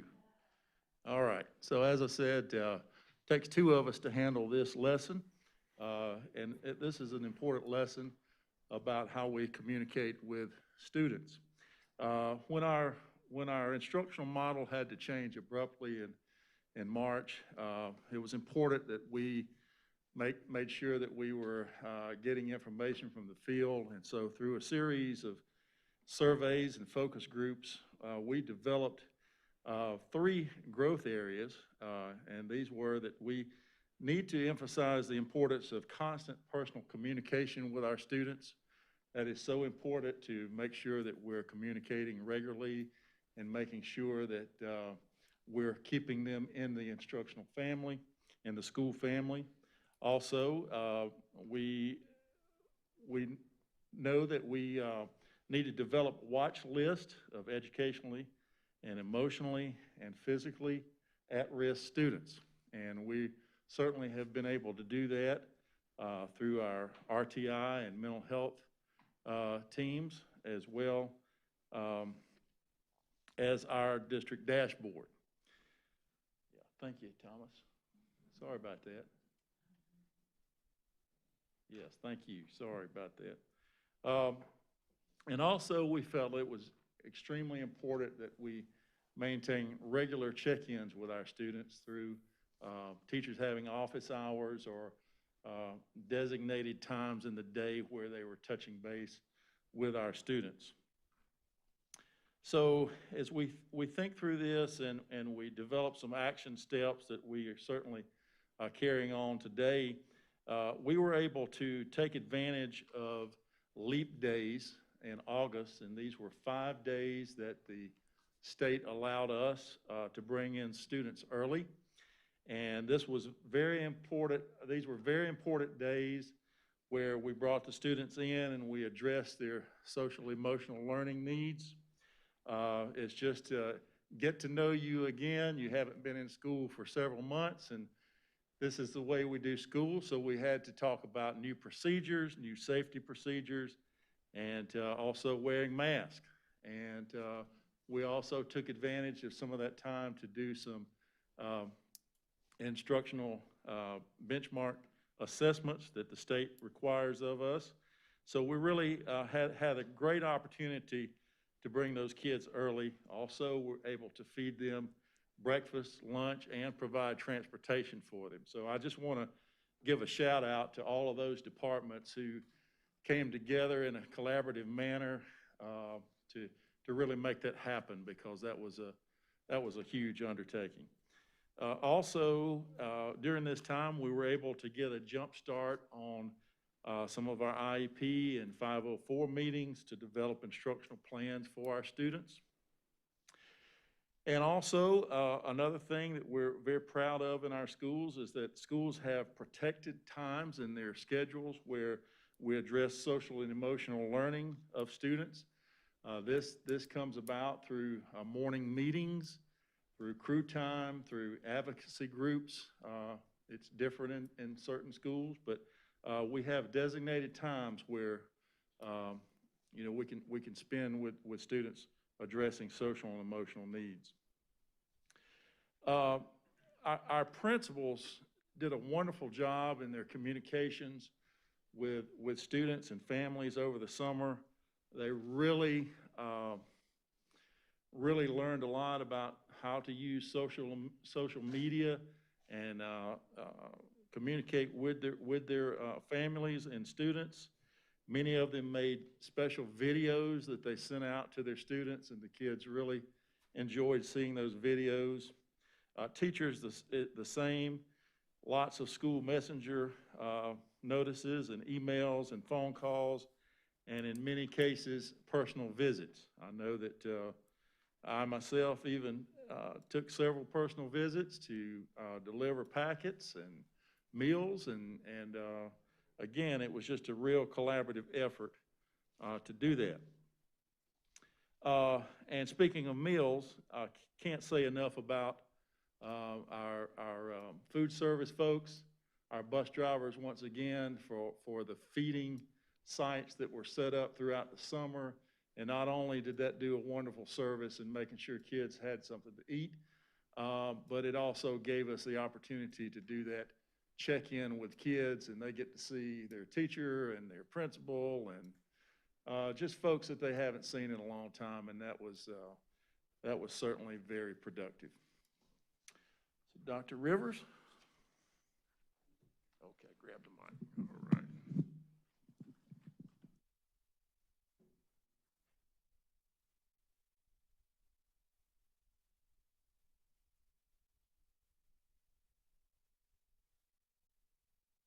Okay. We're going to continue with the action steps under lesson 5, and the next one, if you recall, when we went out in March, our principal and teachers created videos and parades, and we continued that throughout the summer, just make sure we had constant interaction with our students. There was a positive time for students and teachers to engage in those type of things, to connect and communicate with our population that was out there. The next one is kind of key part now, where we are with things and students coming back to school. That we work with IT to identify families that need hotspots for internet services. Of course, when we left in March, many of our students, especially elementary schools, they needed paper packets.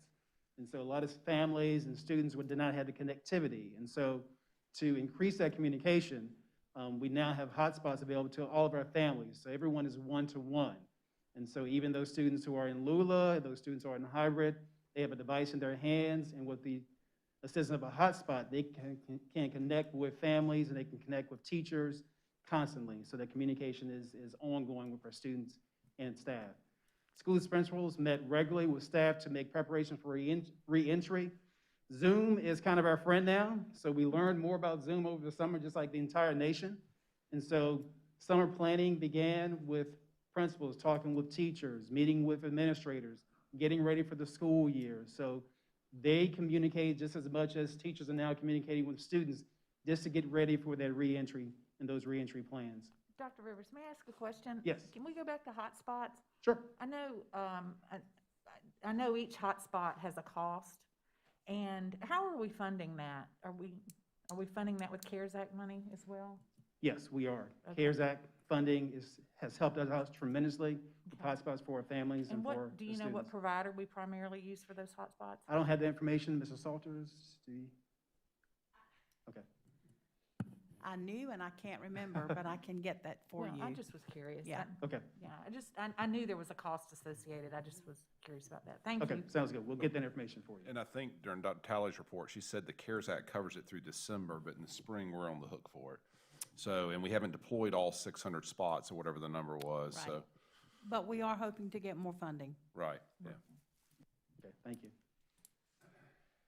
The next piece, school mental health wellness teams, and you hear more about that with Mr. Pender coming up, but those teams are essential to us identifying students who are experiencing trauma in their homes or just having some difficulties. And so teams at school come together and they meet administrators, psychologists, school counselors. They gather and try to identify students who need help, whether it's emotional needs or academic issues, and that mental health wellness teams allow us to connect with those students who are experiencing difficulties at home. On our e-learning days, and we love those Fridays right now, that's a great time for teachers to connect with students with virtual office hours. And so those are essential as a way to meet with students who are having some difficulty at home academically in their classes. So students are able to communicate with teachers, set up a time to meet with them virtually through Zoom, and they coordinate their schedule so they can kind of help those students. The next piece, school counseling departments conduct check-ins, and so you will constantly see surveys coming out for school counselors to parents and families to see how things are going at home. And so if there are some emergencies or some things that were brought to our attention, they can complete the survey, and that goes back to the counselors so they can do some check-ins. So those are some things that we've done with this, where we are now with these action steps to get ready for and have that smooth transition back into school. So lessons learned since coming out in March, we've kind of moved forward. And so what we conclude is that communication is the key to keeping everyone informed and ensuring parents and students feel supported and connected to the school family. And so we can't stress that enough. We have to stay in constant contact with our families, with our students, to check on their mental well-being and social and emotional support so that they are and feel connected to us even when they're at home and they're not in school full time. So the more we communicate, the better off we are as a school district working with our families and students. Any questions you have, Mina? And Dr. Rivers, I'd ask Yeah. we also maintain a focus on our children's physical health.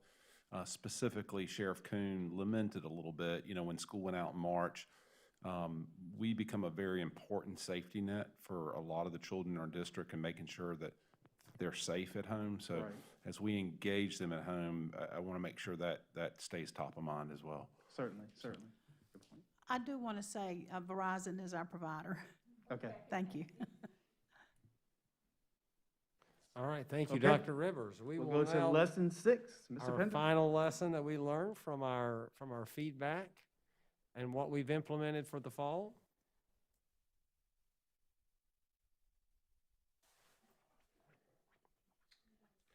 I'll admit this is lower than I thought it would be. I thought that would be faster. There are 6 board members here, and there are 6 lessons learned. What are you trying to tell us, No, Dr. this is, Little? that's just a coincidence, just a coincidence.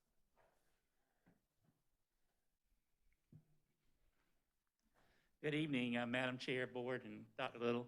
The final lesson is access to mental health, physical, and emotional services that we provided during this time and where we're going with it. So I started with Project Hope, the mental wellness teams. As you know, that was part of the initiative last year. We had them in place. So when we went to the shutdown, our teams continued to meet and help families. But a good part was Accelerate Ed Plan. It required a mental health component with a referral system and triage.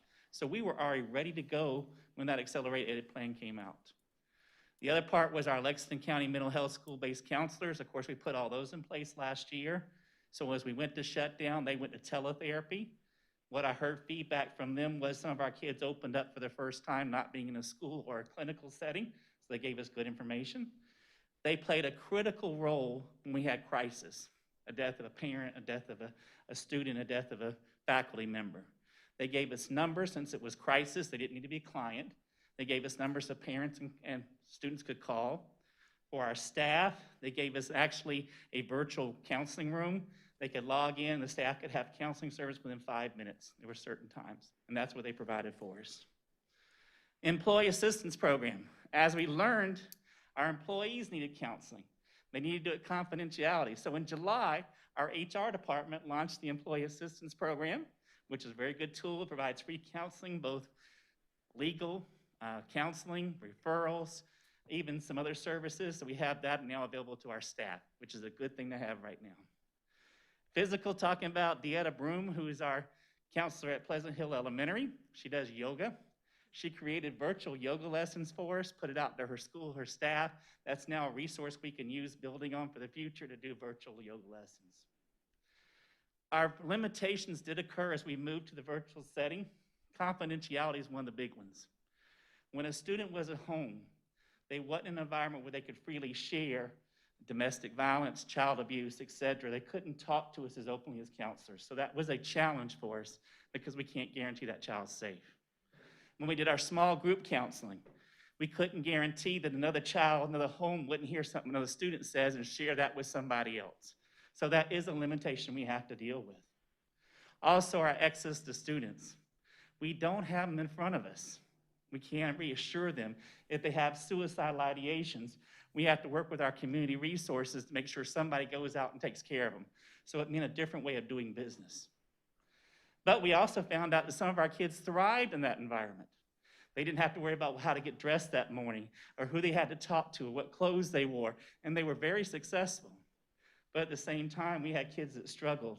They were socially isolated. They couldn't talk to one another. They had depression, so we had both sides we saw.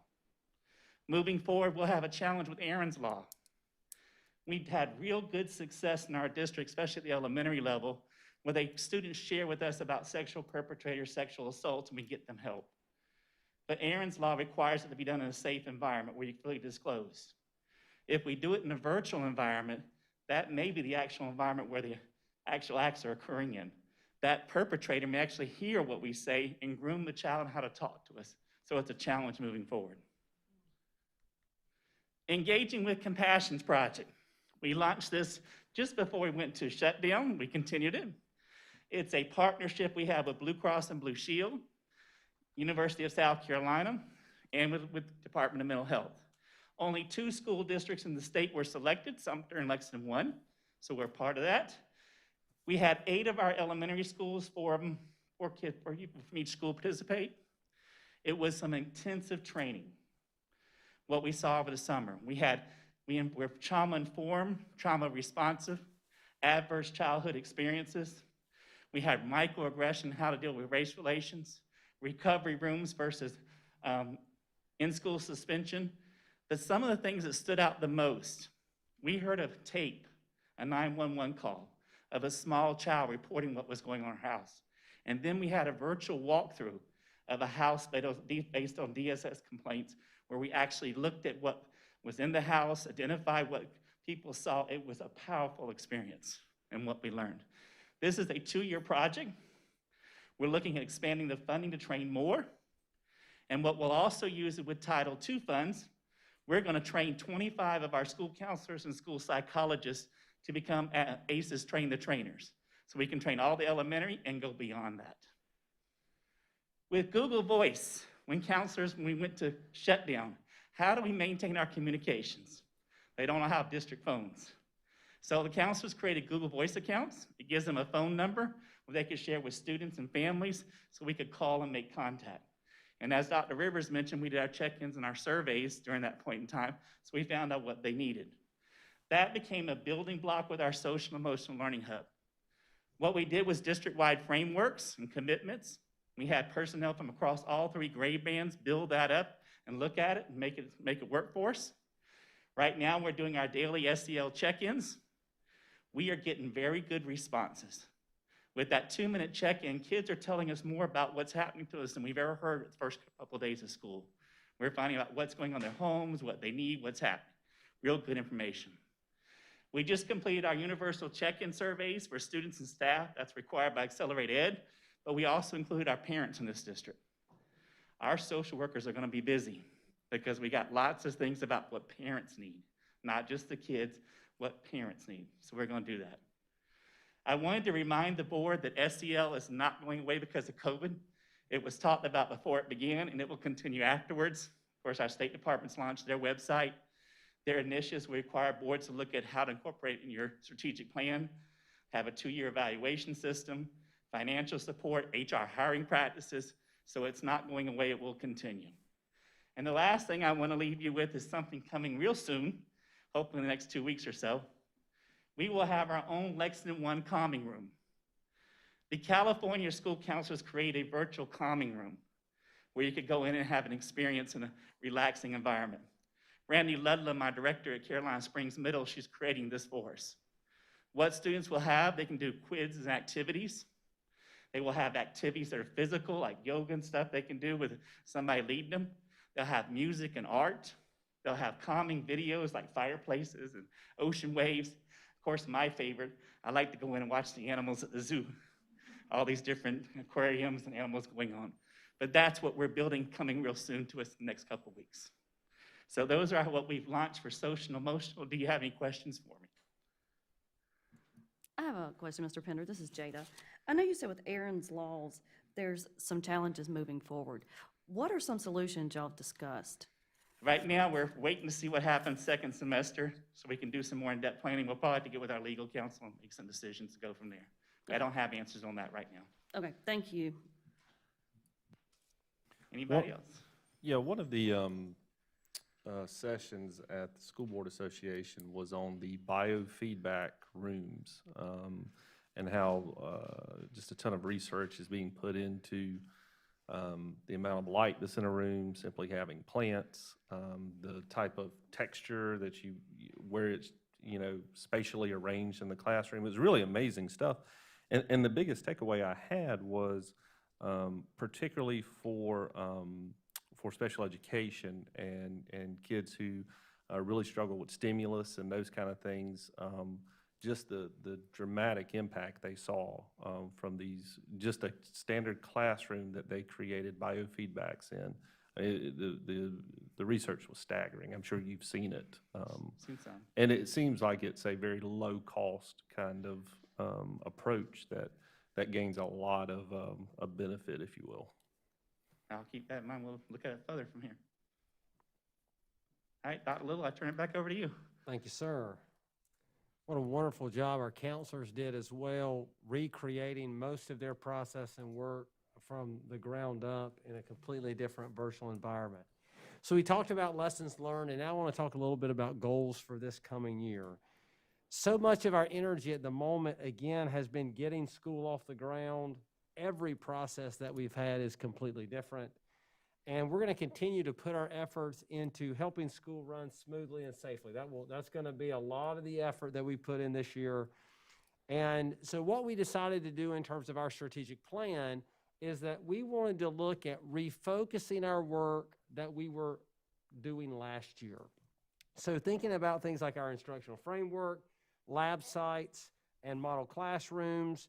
We continue to rethink intervention and special education services and also our school support teams from this year.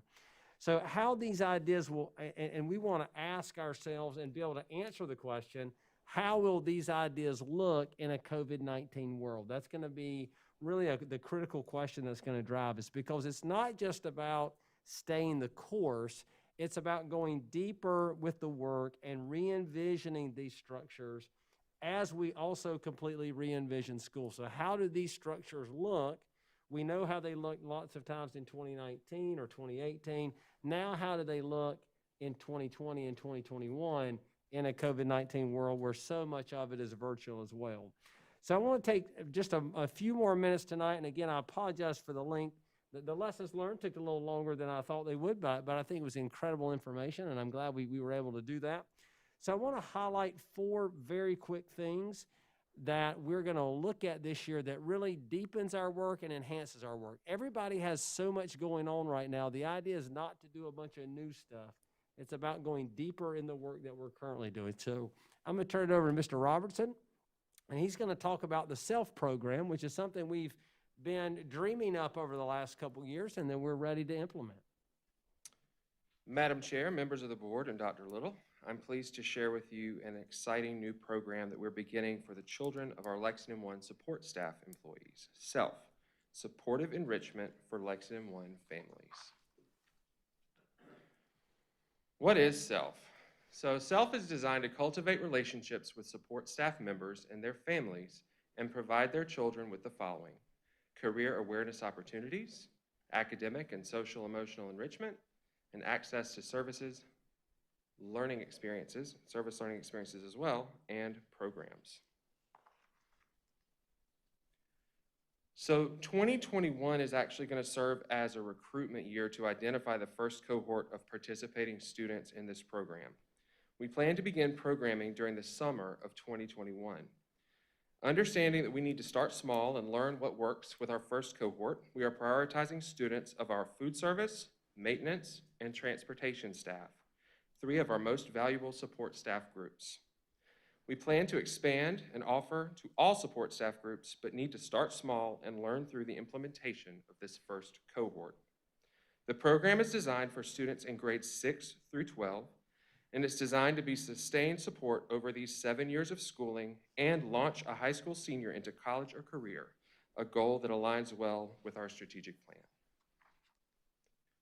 So some of the goals of the SELF program: when we designed the program, we had several goals in mind as to why this program was needed in Lexington One. After meeting with a focus group of support staff from around the district, as well as an action planning team made up of school and district leaders from all divisions, we wrapped the design around these goals. So one area of need that came out in our focus group and action planning team was to support students and families in the transition to middle school. Consistent access over time to academic and career enrichment opportunities such as camps, field trips, workshops, and so on throughout the year and also through the summer months was also a goal that we had. Sustained partnerships with families and parents and strong relationships with students are key, and we want to make sure that we continue to improve those relationships with students and their families. And recruitment and retention of high-performing support staff members is also key. We are hopeful that implementation of this program will aid in helping us meet these goals and other goals as they arise. SELF is designed to enhance students' experiences in Lexington One by providing enrichment for every student participant based on their unique needs, interests, and goals. What does this look like? One intention of this program is to create personalized support for each student participant. In meeting with students and their families, we will plan programming based on their needs and interests. This is not a one-size-fits-all approach. It is one that's going to be tailored to each participant and the unique strengths and opportunities that they bring with them. We will hold after-school sessions for students to take part in that will be held at the district's high schools. During these sessions, students will take part in frequent meetings with academic coaches. The goal of the program is to enhance academic and social emotional outcomes for students, so they will also receive support from mentors and career specialists during this time. Our vision at this point is that these would take place, again, at feeder high schools. Just because school is out does not mean that we do not need to continue building relationships and communicating with our students. Participants in the SELF program will be matched with summer opportunities, including camps, job shadowing experiences, college visits, etc., to enhance their experiences in Lexington One. Check-ins with families and participants throughout the summer months will also be a priority, as the academic coaches, career specialists, and/or mentors will stay connected throughout the summer with each of the student participants and his or her family. In order to support students in the program, we understand that families will be an integral part of SELF.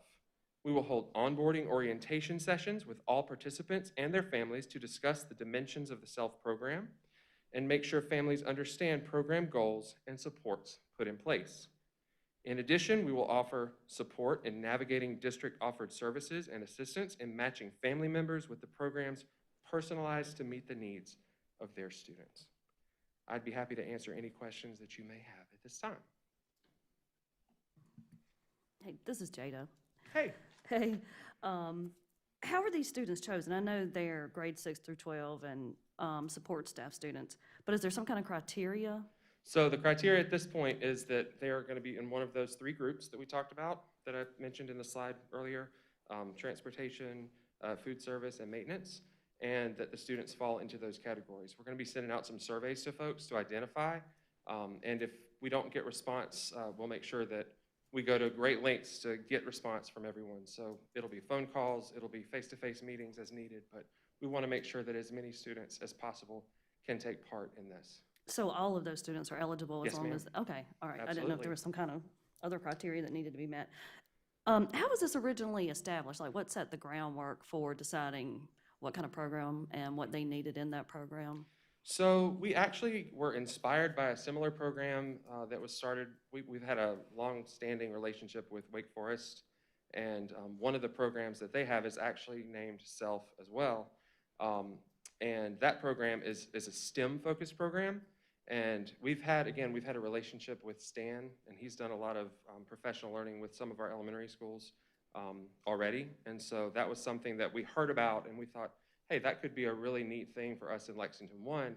So we met with him a few times, and we kind of modeled after his approach, but we really tailored it to our own approach. Okay, thank you. Mm-hmm. My only comments is I'm very excited about this. When I heard about this a year-ish or so ago through some informal conversation, this gets me very excited. It accomplishes 2 things. One, it allows kids to achieve the American dream. It grabs kids that historically were on a different trajectory, and we invest in them and put them on a different one. And to me, that's our leaders for tomorrow, and allows us to be dominant in this world environment, is to have hungry Americans that are talented and are fighting for something better. 2, we're working, Ms. Gaskin talked about the teacher development that's just starting. I mean, we've been doing assistant principals, and now we're working with our teachers. This meets a subclass of our employees and puts another hook in them as an employer to offer value of being part of the Lexington 1 family, which then allows us to keep and retain more talented people in that category, which only benefits our students and our educational offering. So it's a double win, in my opinion. Absolutely. We're excited about it. I guess I should ask, what is the cost of this program? So at this point, we are going to be utilizing some funds that are already in district. Sherry Williams has agreed, because of the ties with career counseling, she's over our career specialists, and we have some designated funds from Perkins and from EEDA already in-house. So we're going to be utilizing those funds as well. And we are, the program coordinator for this is going to be an existing career specialist who is going to be taking this out on as an additional role. So it will not be a cost for a new FTE or anything like that. Okay, thank you. Yes, ma'am. Thank you very much, Mr. Robertson. Very exciting stuff. This has been on the drawing board now, I think, for a couple of years, and so it's great to have it now seeing the light of day. And speaking of seeing the light of day, it's nice to see Mr. Baskett here. I know he's been incredibly busy ramping up the College Center at Gilbert, and while we did a lot of the initial planning and recruitment last year, this will be our first big really implementation of that initiative. And so I did want Mr. Baskett to come and give a few minutes of the work he's doing. Good evening, and thank you for that introduction, Dr. Little. Right now, we are, let me go to the slide. We are serving 17 students from 3 different high schools. So that is Pillion High School, Lexington High School, and then Gilbert High School. Interesting to note, we have 9 of those students that are going to be first-generation college students. That is our primary focus and primary audience for the College Center, is finding students who are typically underrepresented in college, students who have diverse backgrounds culturally, racially, and also academically, and finding them and making sure they have the opportunities to get into rigorous coursework and have the support along with it to be successful. Mr. And Baskett, I yes. don't want to interrupt you, but I got chills when you said that. That is so exciting to me that these first-generation college students are participating in that. I just wanted to say that. Sure, Well and done. you're looking at one. I'm a first-generation college graduate. So I have an extra interest in this program because it's me. So I'm looking at myself 15, 20 years ago, and I'm the person that I wish I had when I was younger. So that's something that motivates me to do my best in this position. And some of the feedback we've gotten from students in this after the first week, many of them said that they were excited about the program because of AVID. So AVID is Advancement via Individual Determination. It is a program that previously existed at Carolina Springs Middle School. So they are in their 2nd year of implementation. So they were one of the first schools to use AVID. And then this year we have the College Center. We have White Knoll High School, who's in a planning year, Gilbert Elementary, who's in a planning year, and then also White Knoll Middle School, who's in their 1st year of implementation. So we have 5 sites right now who are AVID schools, 3 in implementation of those 5. But in that feedback, students talked about the AVID elective and how it really focuses on what's called WICOR. So WICOR is an acronym standing for writing, writing, inquiry, collaboration, organization, and then reading at the end. So in AVID elective, they work on those skills, and that is the support that they get to be able to be more successful in those rigorous courses, because they're taking honors courses, they'll be taking AP courses and also dual enrollment courses once they get to their junior and senior year. And then even a parent who reached out to me, they were considering moving, and she said that this was a factor in them trying to stay because they're that excited about the College Center. So that's the kind of impact that we're having on families in the first 3 weeks of school. Going into the early college high school research. So that is the program that we're establishing, and that vision is starting to come into shape. And most early college high schools have about 400, in the research I've done, about 400 students in all together out of those 4 grade levels, 9 through 12. So I've done some networking with some principals in the Charleston area and also in the Greenville area to learn more about early college high schools that are established, and getting some insight from them with the early stages of building that foundation, and then also some strategies they've used to grow and to sustain that growth, whether it's hiring, whether it's planning your schedule, transportation, all those things. I've been able to learn more about it, get some wisdom from some people who have experience so that we can prepare that for our students in this district. Which leads me into the master schedule. So as of now, we are working with Gilbert High School's teachers and staff. There is not any exclusive College Center staff other than myself right now. So right now, we are just doing the best we can in sharing and working with the students we have. Those 17 students, 4 of those students are in the LULA program right now, so the Lexington One Online Learning Academy, and they will be back with us, and they're planning to be back in January. So we have 13 who come on the AA cohort and the BB cohort total. But in that master schedule, in order to make sure we don't put a strain on Gilbert High School's master schedule, we may have to shift and do a separate schedule because of transportation needs. As of right now, our students who travel to Pillion High School and to Lexington High School have to leave at 2:45. That is the latest that we could get them back to their school in time to get back to their mode of transportation. So we're trying to be strategic and creative going into 21-22 to eliminate that, so that we can get them either in earlier for the College Center on a separate schedule, or find a way to get them back a little bit later. So we're working on that. We don't have an answer specifically right now, but we have had plenty of conversation and planning for that transportation, because we do not want them to lose instructional time for transportation. Lastly, student recruitment. So it was a challenge to recruit in the spring. When things were shut down, we had to recruit via Zoom and phone calls and emails. So we did a good job of getting the families connected to us. Students did an application, they had an interview, and then we selected them based on the information and the criteria that AVID also gives us some criteria on how to find students in that academic middle. So that's something that we're gonna do a little bit differently this year if things are better for us as we get to the spring, of identifying students based on their performance in 8th grade contacting their families and them and their schools, and then it's anyone can apply, but there is a criteria that the first priority is going to be first-generation college students and students who are typically underrepresented, but any rising ninth grader can apply to the program. But as we recruit more students, we will need more staff. Gilbert has its own natural growth in their community, so bringing extra students to their school has implications on the master schedule, the staffing of the school. So those are things that we're currently planning.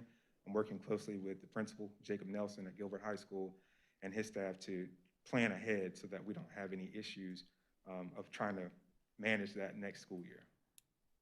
And at this time, I will take questions.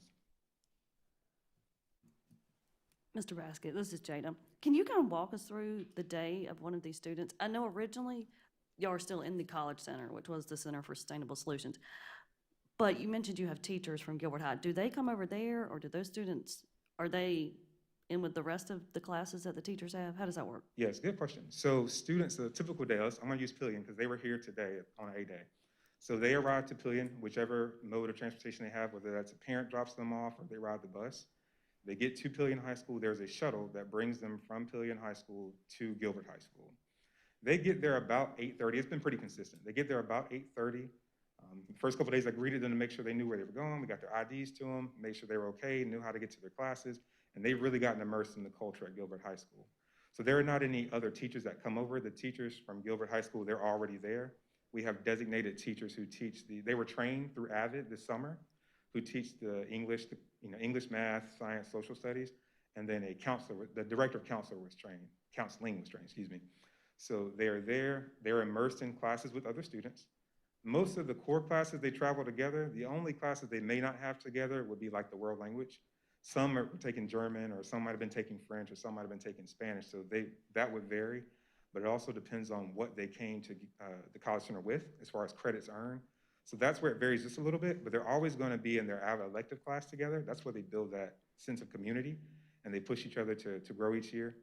But otherwise, they kind of vary with the courses that credits they've earned.